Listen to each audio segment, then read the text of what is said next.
उधर बंद कमरे में मुस्लिम देश कतर में हो रही थी सुनवाई। इधर फातिमा बनकर अंजू भारत आई, अब जेलर देगा बेवफाई की सजा। पाकिस्तान से लौटकर भारत में बड़ी साजिश रचने आई थी अंजू, अब तिहाड़ में होगी फातिमा को जेल। उधर नसरुल्लाह ने पकड़ी रेल।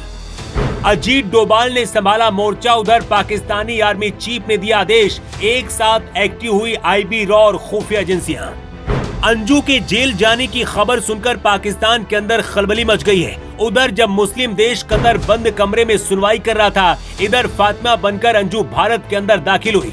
पाकिस्तानी आर्मी चीफ ने एक बहुत बड़ी साजिश रची थी, जिसकी खबर हिंदुस्तान की सेना को भी लग गई थी। अंजू के भारत आते ही खुफिया एजेंसियों ने घेर कर दबोच लिया। जब अंजू से पूछताछ हो रही थी, इधर तिहाड़ जेल के अंदर भी तैयारी शुरू हो गई थी। अंजू के जेल जाने की खबर लगते ही अंजू और फातिमा का पति नसरुल्लाह भारत आ रहा है। कुछ दिन पहले मुस्लिम देश कतर ने भारत के सैनिकों को फांसी की सजा सुनाई थी। कतर और पाकिस्तान की बहुत बड़ी साजिश थी और इसी साजिश के तार अब अंजू से जुड़ गए हैं। IB रॉ और NIA सहित भारत की सभी खुफिया एजेंसियां एक्टिव हो गई हैं। खबर मिलते ही NSA अजीत डोभाल ने मोर्चा संभाल लिया है। लेकिन सबसे पहले आपको बताते हैं कि कतर ने बंद कमरे में क्या किया है। कतर ने भारत के जिन 8-9 सैनिकों को फांसी की सजा सुनाई है, इस मामले पर कतर ने बंद कमरे में सुनवाई की।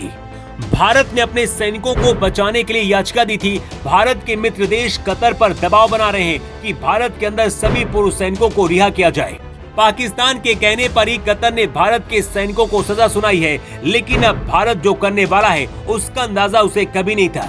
रिपोर्ट्स के मुताबिक पाकिस्तान के आर्मी चीफ ने अंजू को साजिश के तहत भारत भेजा था, लेकिन भारत आकर अब अंजू बहुत बुरी तरह से फंस गई है। अंजू के भारत आते ही जेल जाने का रास्ता साफ हो गया है। जो आरोप लगे हैं उसके बाद तिहाड़ जेल में अब बंद किया जा सकता है।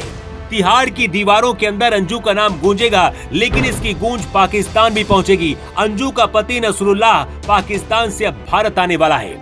दरअसल अंजू भारत आकर अपने पहले पति अरविंद से तलाक लेना चाहती हैं और अपने बच्चों को वापस पाकिस्तान लेकर जाना चाहती है, लेकिन बिना तलाक लिए दूसरी शादी करने की वजह से अंजू के ऊपर कई केस दर्ज और राजस्थान पुलिस एक्टिव हो गई है।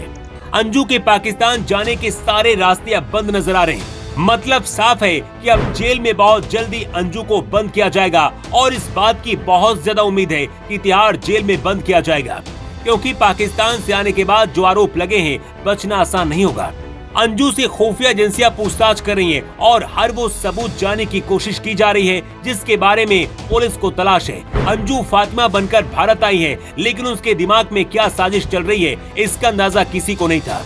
दावा किया जा रहा है कि अंजू ISI की एजेंट बन गई है और भारत के खिलाफ ही साजिश रच रही है। पाकिस्तान ने पहले कतर में भारत के 8 सैनिकों को कतर से सजा देने के लिए मजबूर किया और अब अंजू को भारत भेजकर कोई बहुत बड़ी साजिश रची जा रही है। सूत्रों का दावा है कि ISI और पाकिस्तानी सेना के प्लान का अंजू हिस्सा है। अंजू इस्लामिक टेरर का भी हिस्सा हो सकती है। NSA अजीत डोभाल और विदेश मंत्री जयशंकर खुद पूरे मामले को देख रहे हैं और बहुत जल्दी अब पाकिस्तान से लेकर कतर तक तूफान आने वाला है। क्या आपको भी लगता है कि अंजू फातिमा बनकर अब भारत के लिए बहुत बड़ा खतरा बन सकती हैं और कैसी कार्रवाई होनी चाहिए? अपनी राय कमेंट करके आप जरूर बताएं। Bureau report.